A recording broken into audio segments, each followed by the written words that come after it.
শুক্রবার ভোরের আলো ফোটার সঙ্গে সঙ্গেই অ্যাপল স্টোরের সামনে ভিড় করে শত শত ক্রেতা। ভারতের মুম্বাই ও দিল্লিতে একই চিত্র ধরা পড়ে। কে আগে কিনবেন আইফোন 17 তারই যেন প্রতিযোগিতা শুরু হয়। কেউ ছাতা হাতে, কেউ কফির কাপ আর পোর্টেবল চার্জার নিয়ে অপেক্ষা করতে থাকেন। নিরাপত্তা কর্মীরা ভোর থেকেই গ্রাহকদের টোকেন বিলি করেন, যাতে শৃঙ্খলা বজায় থাকে। লম্বা লাইনে অপেক্ষা শেষে একে একে দোকানে ঢুকতে থাকেন ক্রেতারা। সবার আগ্রহ একটাই, কাঙ্ক্ষিত নতুন আইফোন হাতে পাওয়া। স্থানীয় গণমাধ্যম জানায়, দোকান খোলার আগেই ভিড় এতটাই বেড়ে যায় যে ক্রেতাদের সঙ্গে ধাক্কাধাক্কিও লেগে যায়। তবে ভেতরে ঢুকে একে একে সবাই নতুন মডেল হাতে পেয়ে উচ্ছ্বাস প্রকাশ করেন। বিশ্লেষকরা বলছেন, বৈশ্বিক বাজারে বাণিজ্যিক অস্থিরতা আর শুল্ক চাপের মধ্যেও ভারত অ্যাপলের জন্য অন্যতম প্রধান বাজারে পরিণত হয়েছে।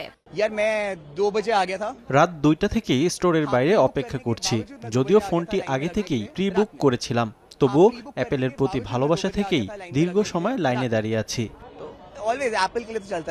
ভারতের পাশাপাশি চীনেও অ্যাপলের নতুন আইফোনের চাহিদা তুঙ্গে। শুক্রবার সকালে বেইজিংয়ের অ্যাপলের ফ্ল্যাগশিপ স্টোরের সামনে ছিল উপচে পড়া ভিড়। সকাল 9টার মধ্যে প্রায় 300 মানুষ লাইনে দাঁড়িয়ে থাকেন। বেশিরভাগই এসেছেন আগে থেকে অনলাইনে বুক করা আইফোন সংগ্রহ করতে। ক্রেতাদের জন্য আইফোনের সবচেয়ে বড় আকর্ষণ উন্নত ক্যামেরা সিস্টেম, অত্যাধুনিক স্টাইল ফটোগ্রাফি, সহজে পোর্ট্রেট ল্যান্ডস্কেপ বদলানো আর নতুন অ্যাকশন মোড ক্রেতাদের দারুণভাবে আকৃষ্ট করছে।